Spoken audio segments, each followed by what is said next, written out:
에네부는 프랑스 낭트시에서 서북쪽으로 수백 킬로미터 떨어진 브르타뉴 바로 아래에 위치해 있다. 페랭은 1929년 그곳에서 브르타뉴 지방 혈통으로 태어났다. 브르타뉴 사람들의 깊은 신앙심은 매우 유명하다. 널리 알려진 화학자요 미생물학자인 루이 파스테르가 그들의 신앙심에 관해 유명한 말을 한 적이 있다. 과학적 진리를 연구하고 발견하면 할수록 나의 신앙은 브르타뉴 농부의 신앙을 더욱 닮아간다. 세르지는 그런 신앙 속에서 성장했다. 직업 군인이던 아버지는 맏아들 세르지에게 규율과 예법을 엄격하게 가르쳤는데 이는 세르지가 회계사라는 직업을 갖게 되었을 때 큰 도움이 되었다.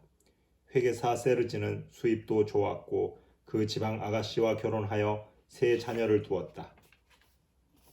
그들의 앞날은 무척 밝아 보였다. 그들은 토고 출신의 흑인 아이를 입양하여 넷째 아이로 키웠다. 그리스도교 신앙은 이들 가정 생활의 뼈대였다. 1964년 2월 세르지가 아침에 일어나면서 두통을 느낀 것이 고통의 시작이었다. 그는 곧 낫겠지 하며 평소처럼 사무실까지 40km 정도를 운전하여 출근했다. 오전 중 세르지는 계산에 착오를 일으키기 시작했다. 말이 흐려지고 발도 불안정하게 흔들렸다. 직장 동료가 그를 집까지 바래다 주었고 아내는 주치의 오소리스 박사에게 연락했다.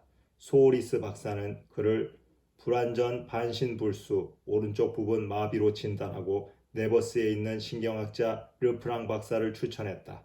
검사 결과는 우측 상부 근육 마비로 밝혀졌다. 이는 중추 신경계로부터 운동 근육에 자극을 전달하는 신경이 손상되었다는 것이다. 오른쪽 다리가 특히 심했다. 오른손도 근육이 마비되었다. 그리고 콜레스테롤 수치도 높았다. 페랭 집안의 병력을 살펴보던 르프랑 박사는 집안 대대로 혈관 계통에 문제가 있었음을 발견하고는 몹시 걱정했다.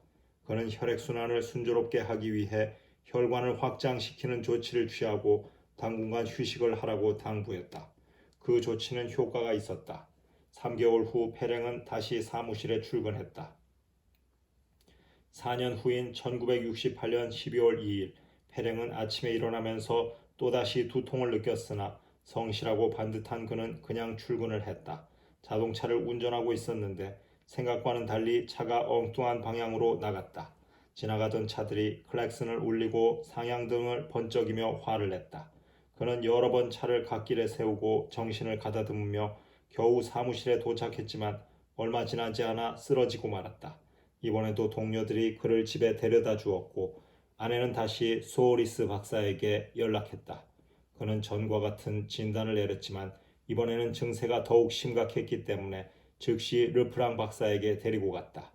페랭은 부축을 받지 않고는 걸을 수도 없었고 말을 하는데도 어려움을 느꼈으며 혈압은 150, 100이었다. 뇌혈관이 문제였으므로 파파베린, 동맥 평활근 진정제로 사용됨이 처방되었다. 그런데 이번에는 아무 효과도 없었다. 두통은 계속되었고 오른쪽 팔다리의 마비 증상은 더욱 심해졌으며 왼쪽 눈 시력마저 잃어가고 있었다. 3개월 후인 1969년 2월 페랭은 르네에 있는 신경외과 클리닉으로 후송되어 페키 교수에게 진찰을 받았다. 동맥혈관 촬영도에 나타난 원인은 왼쪽 경동맥 혈전증이었다. 수술은 위험 부담이 너무 커서 협착증을 혈관 확장제와 저지방 다이어트 프로그램으로 개선해 보려 했다. 그는 페랭을 안과 전문의 드레비롱 박사에게 보냈다. 드레비롱 박사는 왼쪽 눈의 기질적 문제와 양쪽 눈의 동맥 혈압 감소를 확인하고 혈전증의 영향을 양쪽으로 분산시킬 것을 제안했다. 페키 교수는 혈관 확장 시토크롬의 강도를 점차적으로 높여가는 집중 치료를 했다. 하지만 증세는 호전되지 않았다. 신중하고 꼼꼼한 회계사 페랭은 무슨 일이든 철저하게 계획을 세우고 부단히 노력하여 해결하는 데 익숙한 사람이었다. 하지만 자신이 어떻게 해볼 수 없는 이 심각한 질병에 의해 완전히 맥이 풀렸다. 그렇지만 루드가 있지 않은가?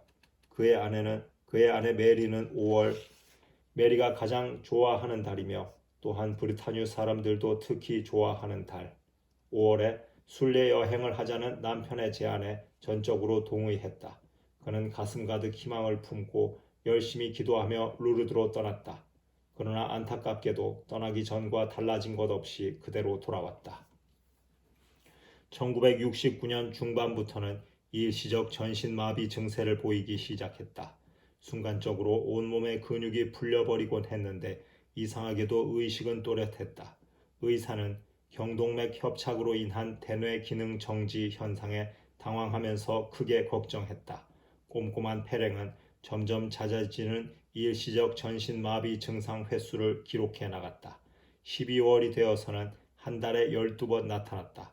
전혀 예고 없이 찾아오는 전신마비 증상 때문에 더욱 걱정이 된 아내는 페랭을 혼자 두지 않으려고 각별히 신경을 썼다. 의료비는 계속 쌓여갔다. 결국 아내는 정부 보조금을 신청했다. 보건국 의사들은 그를 검진한 후 3등급 환자로 분류했다. 3등급은 일할 능력을 완전히 상실했으며 생명 유지를 위해 영구히 도움이 필요한 상태를 말한다.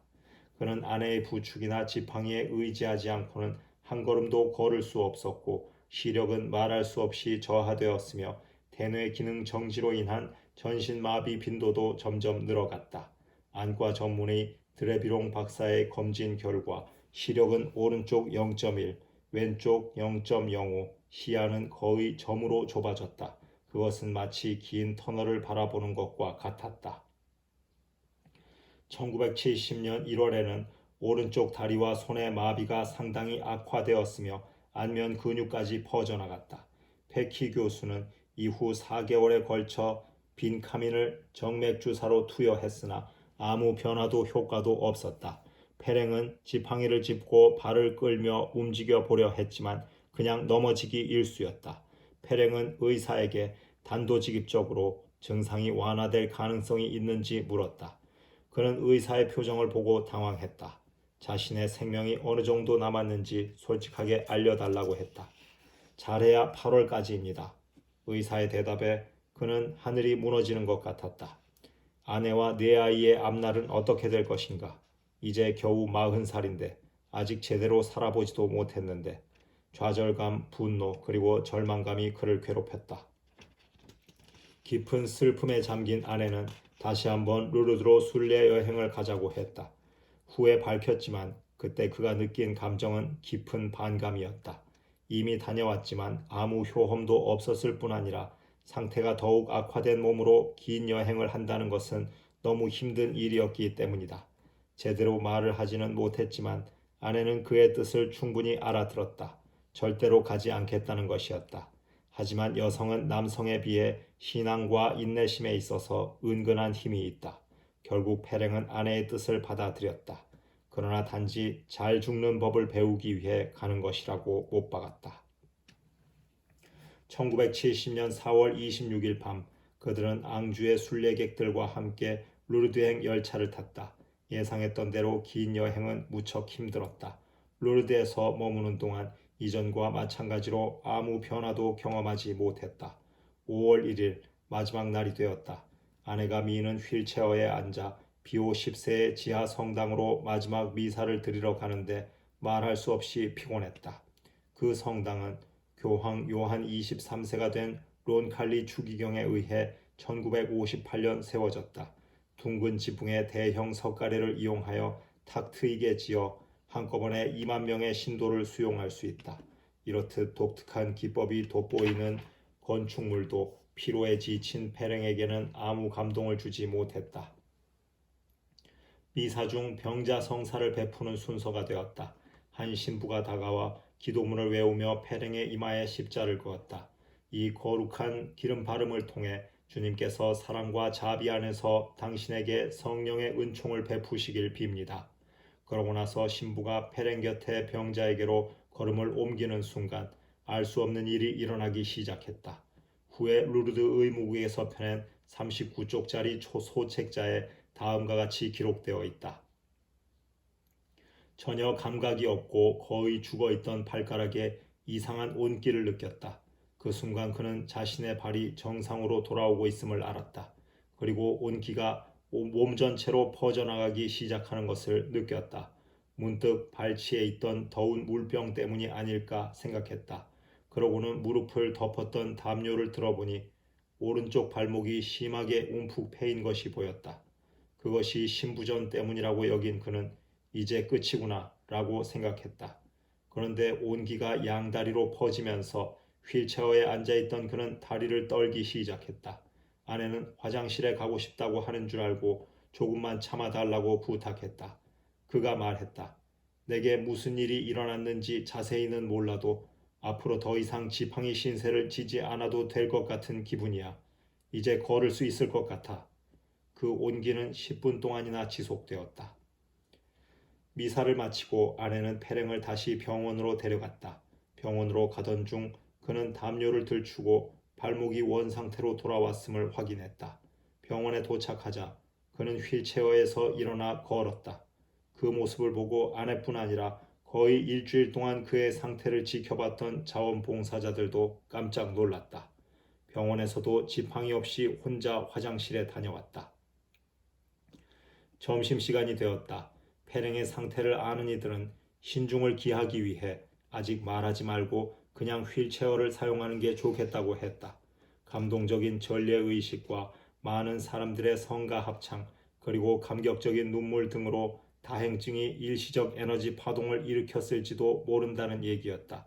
루르드의 책임자들은 어설픈 연극을 싫어한다는 것이었다. 그래서 점심 식사 후 아내는 그를 휠체어에 태우고 마지막 기도 행렬에 참여하기 위해 로사리오 광장으로 내려갔다. 기도 행렬에 참여한 수많은 사람들이 모두 자리에 앉기를 기다리는 동안 그는 무심코 안경을 벗었다. 그는 깜짝 놀랐다. 모든 것이 또렷하게 보이는 게 아닌가. 오른쪽 눈을 가리고 시력을 거의 다 잃었던 왼쪽 눈으로 순례단들이 들고 있는 깃발의 글씨를 읽기 시작했다. 그 넓은 광장에서 맞은편 표지판의 글씨까지 보였다. 울려 퍼지는 성가와 병자들을 위한 군중의 기도. 주여 제가 보게 해 주시고 제가 걷게 해 주소서. 내용이 페랭의 가슴을 뜨겁게 고동치게 했다. 기도 행렬이 끝난 후 페랭이 속한 앙주 순례단은 집으로 돌아가기 위해 루르드역으로 향했다. 페랭의 주치의 소오리스 박사도 순례단과 함께 루르드에 왔다. 그런데 자신의 환자가 치유되었다는 말을 우연히 듣게 되었다. 움직이는 기차 안에서 페랭을 검사하는 것은 불가능했지만 그의 시력 회복은 의심할 여지가 없었다. 시력은 완전히 회복되어 있었다. 그리고 페랭이 누구의 부축도 받지 않은 채 혼자 경사가 심한 계단을 내려가 승강장까지 배웅하러 나온 자원봉사자들에게 인사하는 모습을 보고 소오리스 박사는 더욱 놀랐다. 밤 기차를 타고 집에 도착한 다음 날 소오리스 박사는 페랭을 철저하게 검진했다. 그러나 불과 일주일 전에 자신이 치명적이라 판단했던 병리적 증상들을 전혀 발견하지 못했다. 일주일 후인 5월 12일 페랭은 르네시에 있는 베키 교수의 클리닉을 찾아갔다. 대동맥 혈관 촬영도에 협착증도 나타나지 않았고 왼쪽 경동맥 혈전증도 나타나지 않았다. 혈액순환이 매우 원활한 상태였다. 완전한 회복이었다. 5월 30일 페키 교수는 페랭을 재검진했는데 결과는 같았다. 마찬가지로 안과 전문의 드레비롱 박사가 실시한 검사에서도 이전의 병리적 증상들이 모두 사라졌음이 확인되었다. 앞에서 언급했듯이 루르드 의무국은 치유가 지속적이고 영구적임을 증명하기 위해 일정 기간 동안 반복해서 검사받을 것을 요구한다. 페랭이 치유된 지 3년이 넘은 1973년 말 그의 병력을 잘 알고 있는 4명의 의사가 마지막으로 진료에 참여했다. 시력이 0.05였던 왼쪽 눈은 1.0이 되었고 혈압은 135, 90이었다. 오른쪽 다리와 눈도, 손도 완벽하게 재기능을 했다. 졸라와 같은 비판자들은 루르드의 기적 치유가 모두 히스테리성 사례들이라고 주장해왔다. 나는 네 의사가 서명한 심리학적 평가서를 소개하고자 한다. 세르지 페랭 씨는 회계사다. 정확성을 중요시하는 습관이 몸에 배어 있지만 어느 면에서 보더라도 그것은 결코 신경증적인 것이 아니다. 그는 침착하고 매우 안정되어 있다. 정신병의 징후는 전혀 발견되지 않았다. 그는 극적으로 표현하지도 않았고 자기 중심적 성향도 보이지 않았다. 우리는 그에게서 불안감의 징후 또한 발견하지 못했다.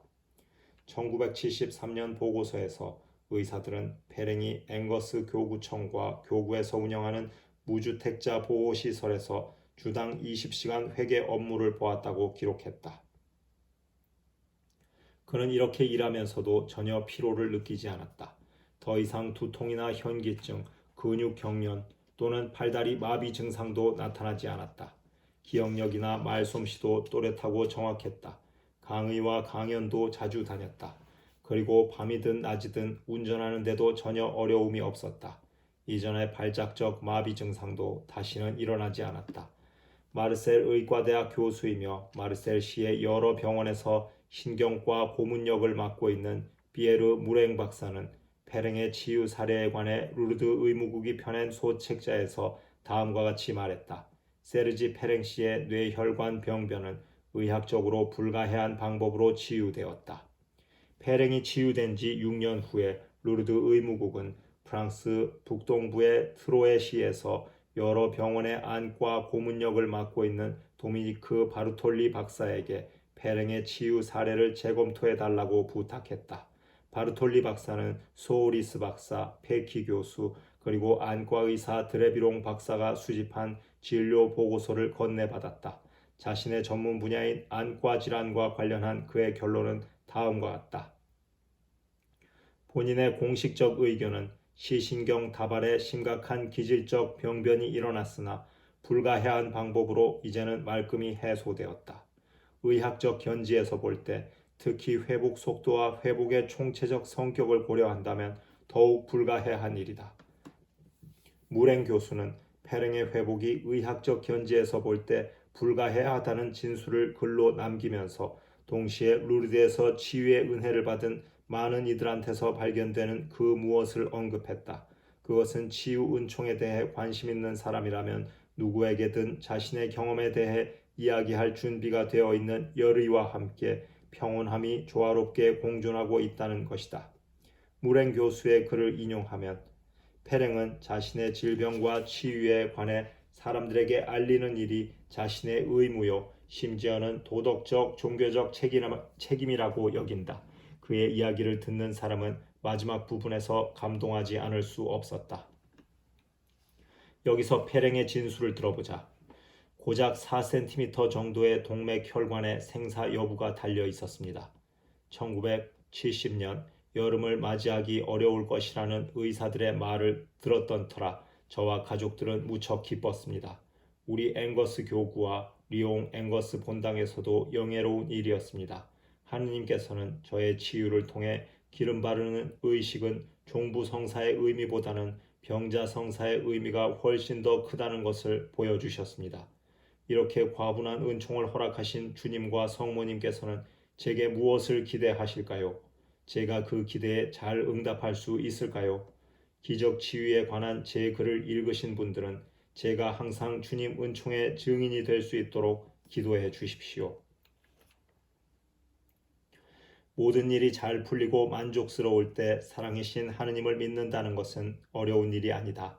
그렇지만 삶이 힘겨워지면 불신이 싹틀 수 있다. 호주인 봅 산타마리아에게서 좋은 예를 엿볼 수 있다. 그가 1998년 2월 82세의 나이로 운명했을 때 패트릭 오파렐 교수는 그를 20세기의 가장 훌륭한 평신도라 표현했다. 클랜시 추기경은 그를 이 시대 가장 영향력 있는 인물 중의 하나로서 교회와 국가에 훌륭한 발자취를 남겼다고 말했다. 전 국무총리 말콤 프레이저 프레테스탄트는 이렇게 말했다. 선한 영향을 끼친 사람으로는 그에게 비할 자가 없다. 그는 생활 속에서 가톨릭적 가치들을 실천했다. 산타마리아는 분명 단순하면서도 깊은 신앙을 간직한 채 죽음을 맞이했다. 하지만 그도 신앙의 갈등을 겪었다. 그가 시드니 모닝 헤럴드와의 인터뷰에서 한 말이다. 하느님의 존재 여부에 대해 논쟁이 많습니다.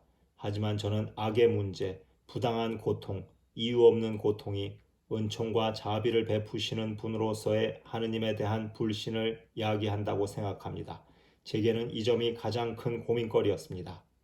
산타마리아의 장례 미사에서 평소 그와 친분이 있던 펠 대주교는 그가 신앙의 갈등을 겪었던 시기에 대해 다음과 같이 함축적으로 표현했다. 그의 깊은 확신은 고심과 고투 끝에 얻어진 것입니다. 그는 불가지론에 대한 유혹이나 하느님에 대한 문제들을 골치 아픈 것, 알 수 없는 것으로 제쳐놓고 싶은 유혹에 대해 잘 알고 있었습니다.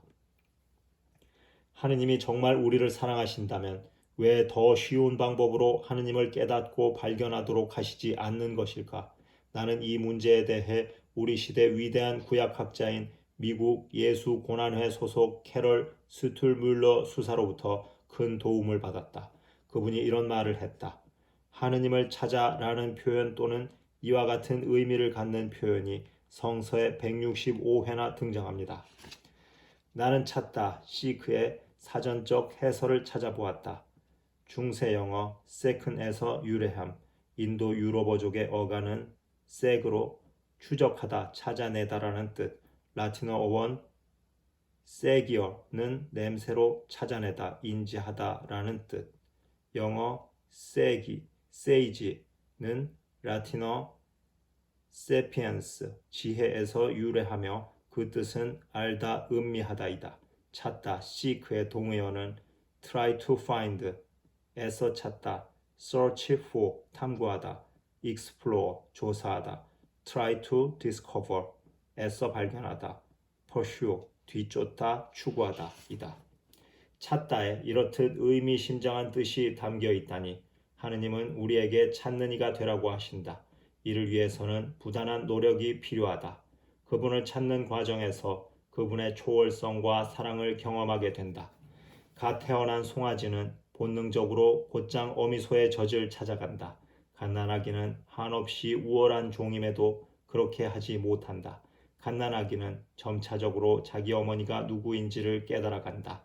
버질은 그의 전원시에서 갓난아기가 엄마의 웃음을 보면서 그가 자기 엄마라는 것을 차차 인지하게 되는 모습을 그렸다. 어머니와 자식 간의 사랑은 너무나도 소중하다. 그러나 그 소중한 관계가 바람잘 날 없는 사춘기와 불안한 청년기를 거치면서 복잡하고 고통스러운 관계로 변한다. 결혼 생활 초기 배우자 가족과의 관계 또한 그렇다. 여러분은 이런 말을 들어본 적이 있을 것이다. 성공한 사위 뒤에는 언제나 놀라 자빠질 만한 장모가 있다. 그리고 또 이런 말도 들어본 적이 있을 것이다. 결혼식과 함께 아버지는 딸을 떠나보낸다. 그러니 어머니도 마땅히 그래야만 한다. 진실된 가족관계는 저절로 만들어지는 것이 아니다. 그것은 부단한 노력으로 찾고 구함으로써 창조된다. 일본 사람들이 중요하게 여기는 금언이 있다. 아끼는 자식은 멀리 여행을 보내라. 가족을 그리워하는 마음, 그리고 자식을 그리워하는 마음이 사랑을 깊게 하고 정화하고 더 성숙할 수 있도록 한다. 1948년 노벨 문학상을 수상한 T.S. 엘리엇은 전 세계 많은 사람들의 마음을 사로잡는 말을 남겼다. 그 말에는 진실이 담겨 있었기 때문이다. 우리 여정의 종착지는 우리가 처음 여정을 시작한 곳이 될 것이며 그제야 비로소 그곳이 어떤 곳인지를 깨닫게 되리라. 우리가 찾는다면, 진정으로 찾는다면 우리는 실제를 찾아낼 수 있다. 인간의 마음과 영혼은 부단히 찾아 나서며 결국에는 찾아내도록 창조되었다. 우리 몸의 근육 또한 꾸준히 걷고 무거운 것을 들어 올리는 일을 하면 성장하고 강해지지만 그런 일을 하지 않으면 약해지고 감소되도록 만들어졌듯이 문학과 철학으로 인류 사상사에 지대한 영향을 미친 고대 그리스인들의 격언에 고귀한 것은 힘들다 라는 말이 있다. 또 이것과 밀접하게 연관된 상처 입은 의사만이 치유할 수 있다 라는 격언이 있다. 심층심리학자 융은 인간의 조건을 꿰뚫어 본 매우 의미 깊은 통찰로 이 격언을 인용했다. 융은 목사의 아들로 태어났다. 자신의 설교에 확신과 신념을 갖지 못했던 아버지로부터 교육을 받고 성장한 융은 성인이 되어 하느님을 거부했다. 그는 정신적으로나 정서적으로 장애를 겪고 있는 사람들과 가까이 지낸 뒤 다시 믿음으로 돌아섰다. 오랫동안 고민하고 찾은 결과였다. 1959년에 있었던 BBC 방송과의 인터뷰가 유명하다. 인터뷰 도중 그는 도전적인 질문을 받았다. 박사님은 도대체 하느님을 믿는 겁니까? 믿지 않는 것입니까? 노 박사는 눈을 반짝이며 대답했다. 나는 하느님을 믿는 게 아닙니다. 나는 그분을 압니다. 1953년부터 1961년까지 UN 부사무총장을 지낸 대그 해머스콜드는 매우 부유한 집안에서 태어났다. 하지만 부유함 때문에 치명적인 방황과 절망을 겪어야만 했다. 스웨덴 수상의 아들이었던 그는 젊은 나이에 대학 교수가 되었고 스웨덴 중앙은행 총재가 되었다. 그 후 명망 있는 외교관으로 조국에 봉사하다가 UN 부사무총장이 되었다. 그리고 그가 죽은 후 곧바로 노벨 평화상이 수여되었다. 그의 인생은 대단히 성공적이면서도 한편 매우 위태롭고 아슬아슬했다. 그런 속사정은 그가 1961년 비행기 사고로 죽은 후 일기장을 통해 세상에 알려졌다. 일기장에는 오랫동안 겪은 두려움, 고독, 원망과 자신의 비겁함과 되풀이한 거짓말에 대한 역겨움, 자기 혐오감 등이 담겨 있었다. 또 가장과 위선에 지친 영혼의 모습이 적나라하게 드러나 있었다. 한때는 하느님에 대한 믿음을 잃고 스스로를 신으로 삼았다. 일기장의 한 구절이다. 황량한 겨울 빙판을 가로질러 뒤쫓아오는 이리떼를 발견하고는 소스라치게 놀란다. 자살에 대한 끔찍한 메모도 2번이나 있었다. 흔적들이라는 제목으로 해머스콜드의 일기장을 영문으로 출판한 편집장 W.H. 어데는 서문에서 다음과 같이 말했다. 자살을 생각한다는 것이 그에게는 생소한 것이 아니었다. 그러나 1953년 첫 메모에서부터 분위기가 극적으로 변화되었다. 지난 모든 일에 대해 감사, 앞으로 다가올 모든 일에 대해 예스. 그는 하느님을 다시 찾았던 것이다. 그때부터 일기 내용은 자기 자신만을 믿고 섬겼으며 가시적인 성공만을 추구해왔던 염세주의와 혐오스러운 자기 도취에서 탈피하게 되었다. 그리고 일기에는 시편과 신비가들에게서 인용한 문구들로 가득했다. 그는 16세기 스페인의 시인이요 예언자인 십자가의 성 요한을 3번 인용했다. 그리고 영혼의 깊은 밤을 지나 이성적 사고 저 너머에 계신 하느님을 발견했다. 그에 대해 십자가의 성 요한은 이렇게 함축적으로 표현했다.